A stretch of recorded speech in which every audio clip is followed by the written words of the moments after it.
Pelajaran Tarikh Islam kelas 4 Madrasah Diniyah Takmiliyah Ula. Bab 1, Sejarah Khulafa Ar-Rashidin.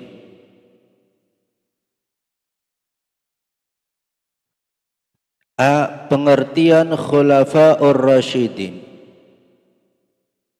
Kata Khulafa Ar-Rashidin berasal dari bahasa Arab, yaitu dari kata khulafa yang menunjukkan jamak dari kata khalifah yang artinya pemimpin, dan ar-rasyidin artinya diberi petunjuk. Jadi khulafa ar-rasyidin artinya pemimpin yang diberi petunjuk. Khulafa ar-rasyidin adalah pemimpin yang menggantikan tugas-tugas Rasulullah sallallahu alaihi wasallam sebagai kepala negara, kepala pemerintahan dan pemimpin umat. Adapun tugas kenabiannya tidak bisa digantikan. Setelah Rasulullah sallallahu alaihi wasallam wafat, maka kedudukannya sebagai kepala negara, kepala pemerintahan dan pemimpin umat dilanjutkan oleh Khulafa Ar-Rashidin. Adapun gelar Khulafa Ar-Rashidin diberikan kepada sahabat Rasulullah sallallahu alaihi wasallam yang terkemuka, yaitu 1. Abu Bakar Siddiq radhiyallahu anhu, 2. Umar bin Khattab radhiyallahu anhu, 3. Uthman bin Affan radhiyallahu anhu, 4. Ali bin Abi Thalib radhiyallahu anhu. Tugas para khalifah melanjutkan tugas Rasulullah dalam memimpin masyarakat, negara dan pemerintahan. Dalam sejarah Islam, hanya 4 sahabat inilah yang secara bulat didukung oleh umat Islam sebagai pemimpin pemerintahan dan pemimpin umat. Sesudah masa pemerintahan Ali bin Abi Thalib, gelar khalifah sama artinya dengan gelar raja atau sultan. B. Sifat-sifat utama Khulafa Ar-Rashidin. Khulafa Ar-Rashidin adalah pemimpin arif dan bijaksana. Karena itu, dalam menjalankan tugasnya senantiasa meneladani kepemimpinan Rasulullah sallallahu alaihi wasallam. Sifat dan akhlaknya sebagai pemimpin masyarakat, kepala negara dan kepala pemerintahan tercermin dari sifat utama yang dimilikinya. Sifat-sifat yang dimiliki Khulafa Ar-Rashidin antara lain: 1. Arif dan bijaksana, 2. Berwibawa dan berdisiplin yang kuat, 3. Berilmu agama yang luas dan mendalam, 4. Berani bertindak dan berkemauan keras.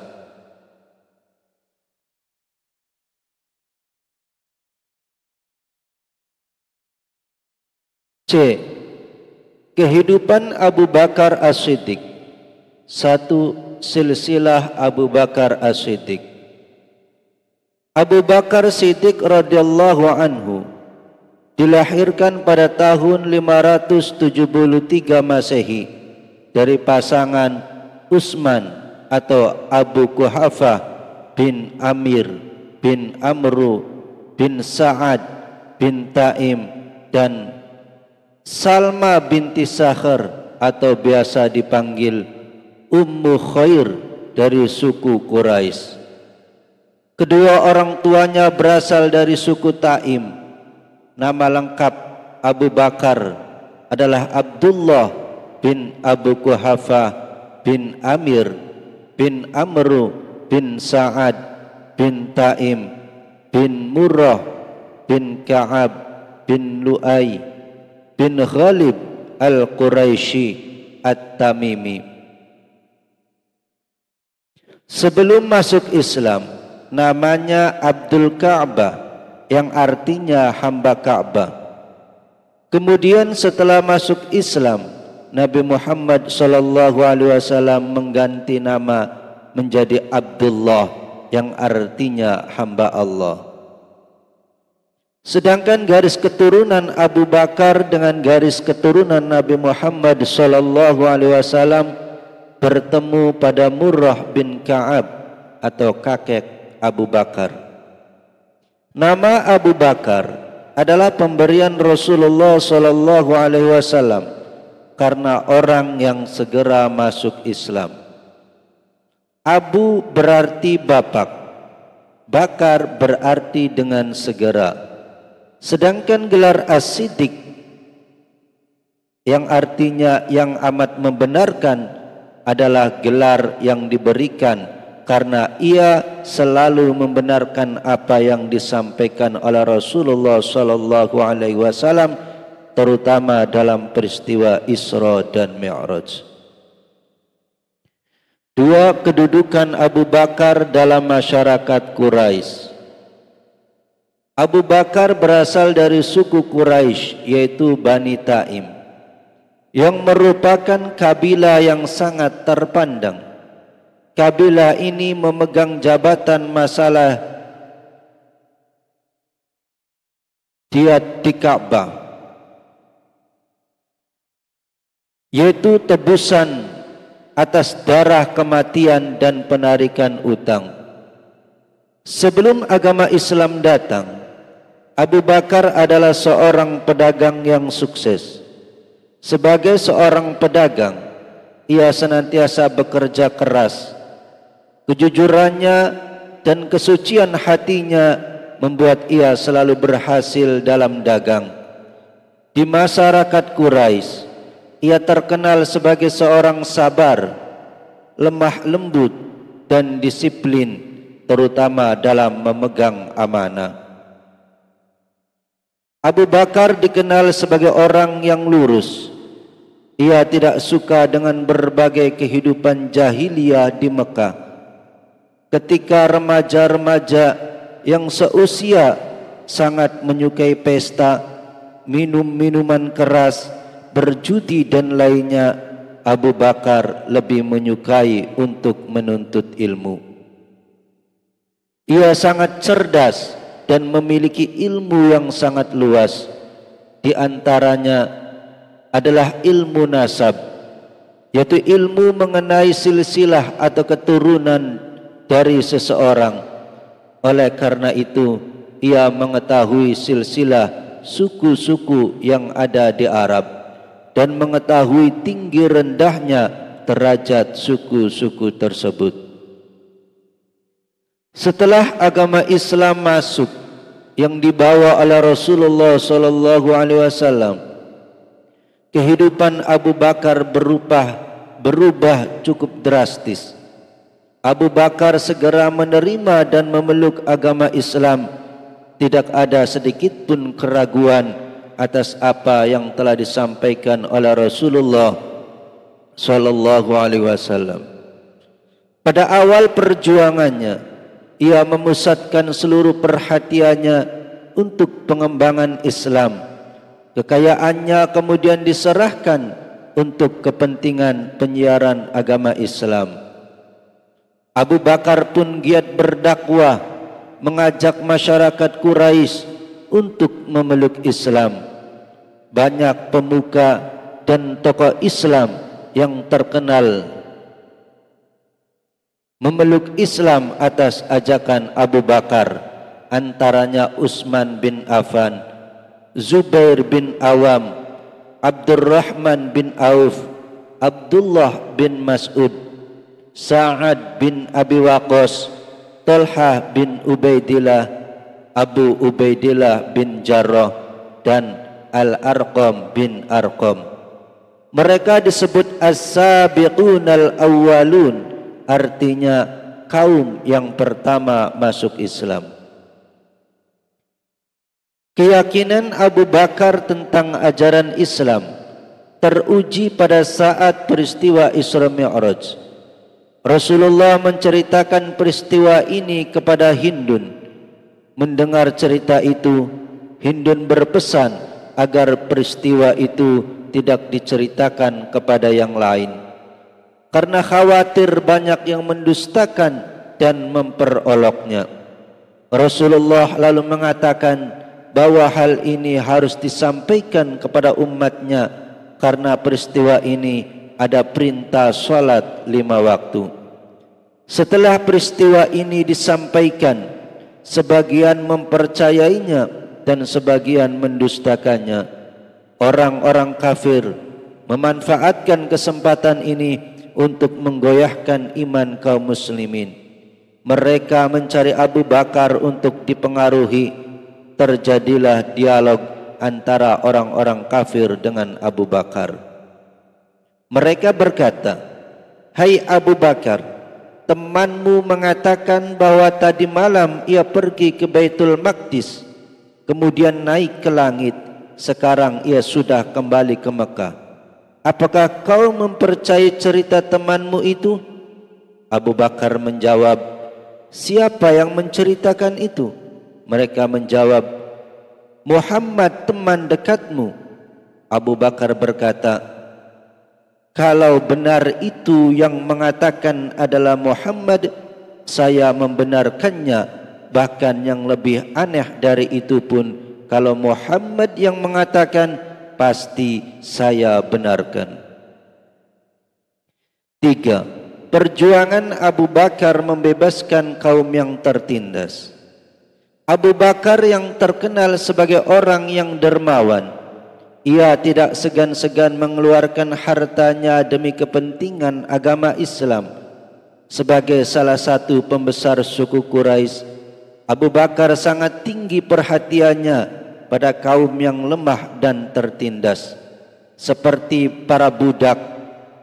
Pada saat itu banyak budak yang disiksa majikannya karena memeluk Islam. Melihat penderitaan yang dalam budak-budak itu, Abu Bakar pun datang membebaskannya. Di antara budak yang dibebaskan oleh Abu Bakar ialah 1. Bilal bin Rabah, budak dari Umayyah bin Khalaf. 2. Abu Fukaifah, budak dari Safwan bin Umayyah. 3. Amin bin Fahairah, budak dari Tufail bin Abdullah al-Azdi. 4. Lahibah, budak dari Bani Muhammad bin Habib Adi.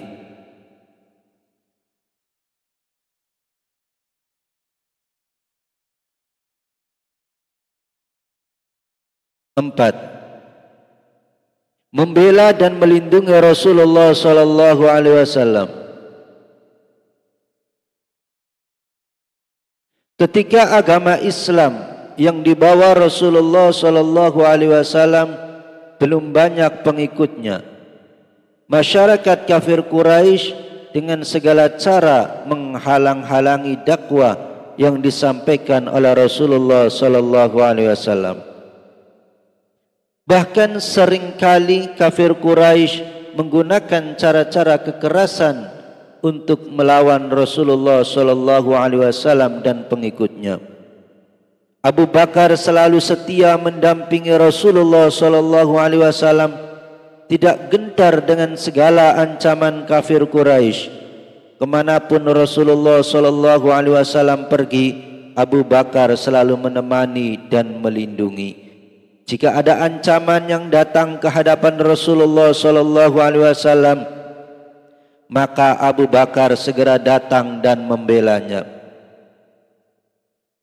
Banyak contoh yang memperlihatkan betapa Abu Bakar sangat membela dan melindungi Rasulullah sallallahu alaihi wasallam, yakni 1. Pada waktu Rasulullah sallallahu alaihi wasallam sedang melakukan salat, tiba-tiba seorang kafir Quraisy bernama Uqbah bin Abi Mu'id menjerat leher Rasulullah sallallahu alaihi wasallam. Melihat Rasulullah sallallahu alaihi wasallam dalam bahaya, Abu Bakar dengan tangkas dan cepat mendekati Uqbah dan membantingnya. 2. Pada waktu Rasulullah sallallahu alaihi wasallam akan hijrah ke Madinah, Abu Bakar meminta izin untuk menemaninya. Pada saat itu Rasulullah sallallahu alaihi wasallam dan pengikutnya mengalami tantangan yang sangat hebat dari kafir Quraisy Mekah, sehingga Rasulullah memutuskan untuk hijrah ke Madinah. Para sahabat Rasulullah sallallahu alaihi wasallam untuk hijrah lebih dahulu, sedangkan Rasulullah sallallahu alaihi wasallam mencari waktu yang tepat untuk berangkat.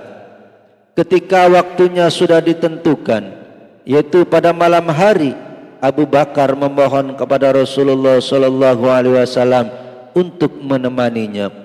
Permohonan Abu Bakar dikabulkan. Setelah pergi meninggalkan kota Mekah, kafir Quraisy ternyata mengetahui keberangkatan Rasulullah sallallahu alaihi wasallam dan langsung mengejarnya. Abu Bakar pun sudah memperkirakan bahwa kafir Quraisy mengetahui perjalanan Rasulullah sallallahu alaihi wasallam. Abu Bakar meminta ia agar bersembunyi di Gua Thur. Sebelum Rasulullah sallallahu alaihi wasallam masuk ke Gua Thur, Abu Bakar memeriksa lebih dahulu keamanan dalam gua. Setelah aman, barulah Rasulullah sallallahu alaihi wasallam dipersilahkan masuk. Abu Bakar selalu melindungi Rasulullah sallallahu alaihi wasallam dengan badannya agar ia tidak kelihatan dari luar. Segala makanan dan minuman selama dalam Gua Thur dilayani oleh putri Abu Bakar. Abu Bakar juga mempersiapkan kendaraan Rasulullah sallallahu alaihi wasallam untuk dipergunakan dalam perjalanan hijrah ke Madinah. 3. Pada waktu terjadi peristiwa Isra Mi'raj Rasulullah sallallahu alaihi wasallam dan cerita ini diberitahukan kepada penduduk Mekah, kafir Quraisy langsung menolaknya. Bahkan dikatakan Rasulullah sallallahu alaihi wasallam sedang berdongeng, karena tidak mungkin perjalanan yang jauhnya berjuta-juta kilometer itu hanya ditempuh dalam satu malam. Kafir Quraisy memanfaatkan peristiwa ini untuk memojokkan dan menghantam Rasulullah sallallahu alaihi wasallam dan pengikutnya. Orang-orang kafir Quraisy mendatangi para penduduk Mekah sambil mengatakan bahwa cerita Muhammad bohong. Ketika mereka sampai di rumah Abu Bakar dan bertanya, "Hai Abu Bakar, temanmu itu bilang bahwa tadi malam ia pergi ke Baitul Maqdis, kemudian naik ke langit dan sekarang sudah berada di Mekah. Apakah kamu mempercayai cerita temanmu itu?" Abu Bakar balik bertanya, "Siapa yang menceritakan yang demikian itu?" Mereka menegaskan, "Muhammad, teman dekatmu itu." "Yang demikian itu saya membenarkannya. Bahkan yang lebih aneh dari itu pun pasti saya benarkan juga," jawab Abu Bakar dengan tegas. Kafir Quraisy sangat kecewa mendengar jawaban Abu Bakar demikian. 4. Pada waktu menghadapi perang Badar, yakni perang pertama kaum muslimin dengan kafir Quraisy, Abu Bakarlah yang pertama kali menjawab pertanyaan Rasulullah sallallahu alaihi wasallam tentang kesiapan pasukan muslimin. Abu Bakar menjawab siap membela Islam dan Rasulullah sallallahu alaihi wasallam. Jawaban Abu Bakar menjadi pemicu semangat para sahabat lainnya, baik dari kaum Ansar maupun kaum Muhajirin. Ketika perang Badar, pasukan muslim hanya berjumlah 347 orang, terdiri dari 270 orang Ansar dan 77 orang muhajirin. Sedangkan pasukan kafir Quraisy bersenjatakan lengkap. 5. Abu Bakar menjadi khalifah pertama. Setelah Abu Bakar terpilih menjadi khalifah tanggal 12 Rabiul Awal 11 Hijriah atau 8 Juni 632 Masehi. Setelah kaum muhajirin dan ansor membaiat menjadi khalifah, kemudian Abu Bakar menyampaikan sebagai berikut: wahai manusia, saya telah diangkat untuk mengendalikan urusanmu, padahal aku bukanlah orang yang terbaik di antara kalian. Maka jika aku menjalankan tugasku dengan baik, ikutilah aku. Tetapi jika aku berbuat salah, maka luruskanlah. Hendaklah kamu taat kepadaku selama aku taat kepada Allah Subhanahu wa ta'ala dan Rasulnya. Tetapi bila mana aku tidak mentaati Allah dan Rasulnya, kamu tidak perlu mentaatiku. Langkah-langkah kebijakan Abu Bakar setelah menjadi khalifah yang pertama adalah sebagai berikut. 1. Perbaikan sosial masyarakat. 2. Pengumpulan ayat-ayat Al-Quran. 3. Perluasan dan penyebaran agama Islam. Perbaikan sosial yang dilakukan Khalifah Abu Bakar ialah usaha menciptakan stabilitas wilayah Islam dan mengamankan tanah Arab dari gangguan-gangguan. 1. Golongan orang-orang murtad. 2. Golongan yang tidak mau membayar zakat. 3. Golongan yang mengaku sebagai nabi. Adanya orang-orang murtad disebabkan karena mereka belum memahami benar-benar ajaran Islam. Mereka baru dalam taraf pengakuan, atau mereka masuk Islam karena terpaksa, sehingga ketika Rasulullah SAW meninggal dunia, mereka langsung kembali ke agama semula, karena mereka beranggapan bahwa kaum Quraisy tidak akan bangun lagi setelah pimpinannya meninggal dunia. Abu Bakar bermusyawarah dengan para sahabat dalam menghadapi para kaum murtad itu. Mereka sepakat menyeru agar mereka bertaubat. Jika tidak mau sadar, mereka akan dihadapkan dengan menggunakan kekerasan. Tindakan tegas Abu Bakar itu dapat melumpuhkan kekuatan kaum murtad sehingga mereka kembali mentaati ajaran agama Islam. Golongan yang tidak mau membayar zakat banyak timbul dari kabilah yang tinggal di Madinah, seperti Bani Ghafan. Mereka hanya patuh kepada Nabi Muhammad SAW, dan setelah Nabi wafat, maka tidak ada kewajiban lagi untuk membayar zakat. Dalam hal membayar zakat, Abu Bakar teguh dalam pendiriannya bahwa kewajiban zakat harus dilaksanakan dan bagi yang membangkang harus diperangi. Orang-orang yang mengaku sebagai nabi sebenarnya sudah ada pada hari-hari terakhir Nabi Muhammad SAW, walaupun mereka masih sembunyi-sembunyi. Dan setelah Nabi Muhammad SAW wafat, mereka makin berani mengatakannya. Di antara mereka adalah 1. Musailamah Al-Kadzab dari Bani Hanifah. 2. Tulaiha bin Khuwailid dari Bani As'ad. 3. Saj'ah Tamimiyah dari Bani Tamim, dan dialah yang akhirnya menikah dengan Musailamah. 4. Aswad Al-Unsi dari Yaman. Untuk mengatasi kerusuhan-kerusuhan tersebut, Khalifah Abu Bakar bermusyawarah dengan para sahabat tindakan apa yang harus dilakukan. Akhirnya dengan kesepakatan bersama, semua golongan yang telah menyeleweng itu harus diperangi sampai mereka mau kembali kepada kebenaran. Dalam memerangi kaum perusuh ini, yang banyak sekali jasanya dan paling berani adalah Panglima Khalid bin Walid. Ia memaksa Tulaihah dan Saja'ah memeluk Islam kembali serta menghancurkan kekuatan Musailamah di Yaman. Yang membunuh Musailamah adalah Wahsy, yaitu seseorang yang waktu belum masuk Islam membunuh Hamzah, paman Nabi Muhammad sallallahu alaihi wasallam.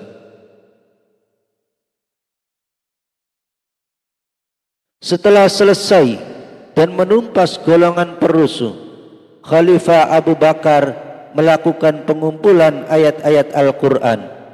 Pengumpulan ayat-ayat Al-Quran ini atas anjuran sahabat Umar bin Khattab yang merasa khawatir dengan kehilangan Al-Quran setelah para sahabat yang hafal Al-Quran banyak yang gugur, terutama waktu memerangi Nabi palsu Musailamah Al-Kadzab, sampai 70 orang yang gugur. Alasan lain, ayat-ayat Al-Quran berserakan, ada yang ditulis pada daun, kulit kayu, tulang, pada batu dan sebagainya. Hal ini dikhawatirkan dengan mudah rusak dan hilang. Usul tersebut diterima baik oleh Khalifah Abu Bakar. Lalu ia memerintahkan Zaid bin Sabit untuk mengumpulkan dalam satu mushaf. Setelah mushaf itu selesai, kemudian disimpan oleh Abu Bakar. Pada saat Abu Bakar wafat, mushaf tersebut disimpan oleh Umar bin Khattab, dan setelah Umar meninggal disimpan oleh Hafsah binti Umar, istri Nabi Muhammad sallallahu alaihi wasallam. Setelah masalah ini, barulah Khalifah Abu Bakar bisa melangkahkan perjuangannya keluar daerah Romawi seperti Syria dan daerah jajahan Persia, yaitu Irak. Dengan senjata keimanan dan ketakwaan yang kuat serta semangat juang yang tinggi, umat Islam dapat mengalahkan tentara Romawi dan Persia, sehingga kedua daerah sedikit demi sedikit dapat diduduki oleh umat Islam.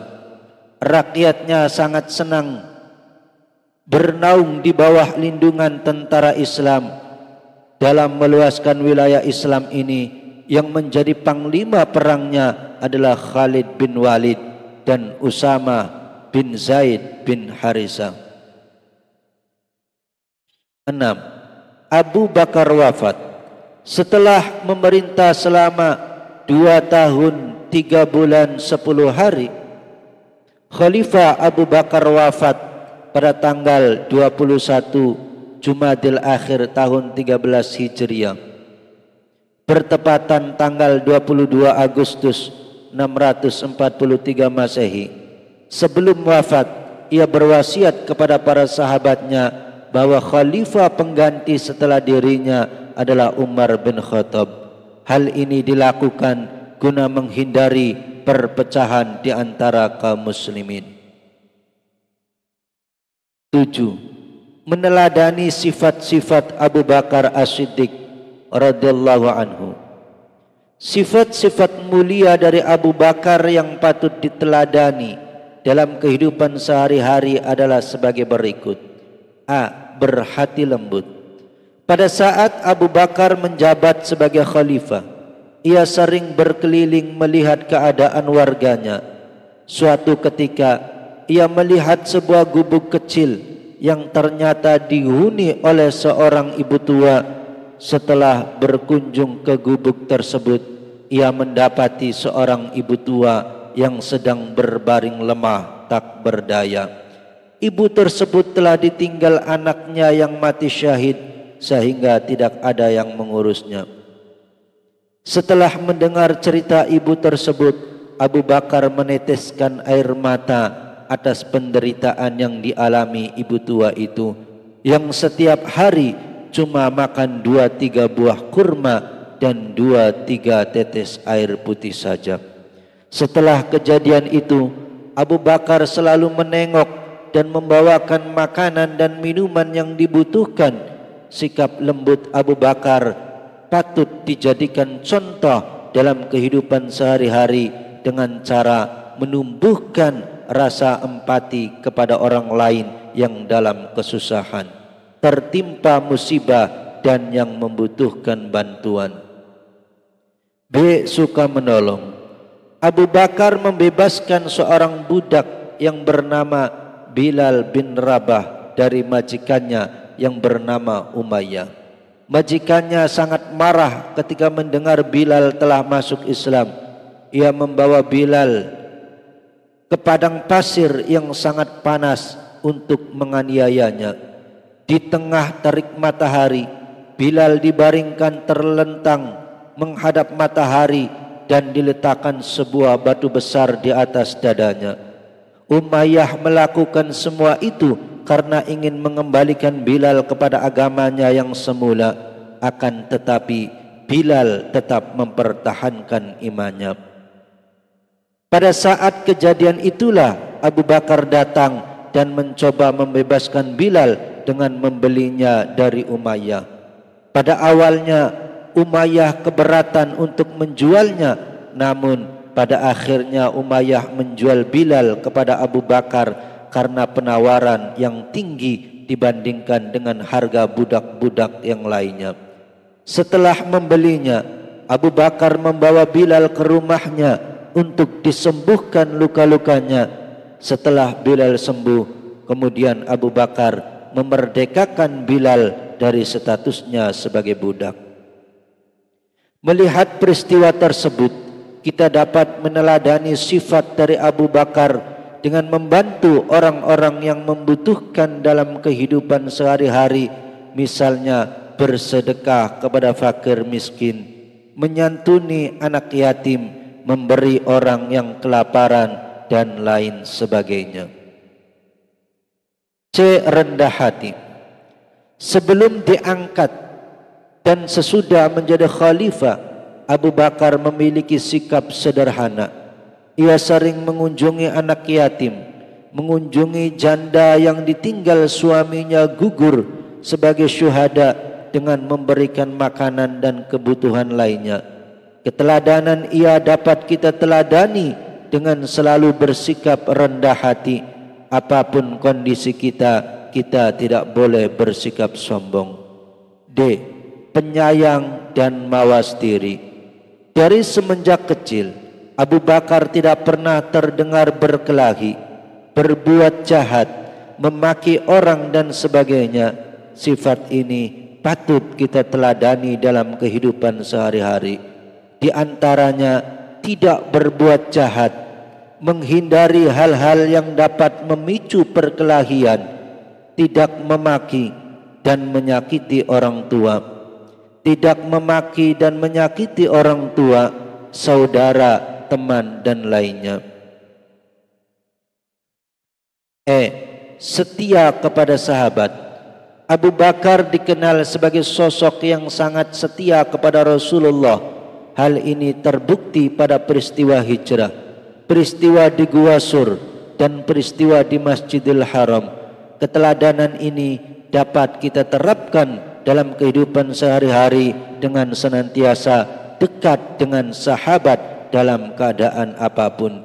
Baik suka, duka, kita tetap saling bantu-membantu serta memberikan pertolongan. F. Dermawan. Abu Bakar setelah masuk Islam mendermakan seluruh hartanya untuk dakwah pengembangan Islam. Sikap ini dapat kita teladani dalam kehidupan sehari-hari, misalnya memberi bantuan kepada anak yatim, membantu teman yang membutuhkan, dan memberi pengemis yang meminta-minta, dan lain sebagainya.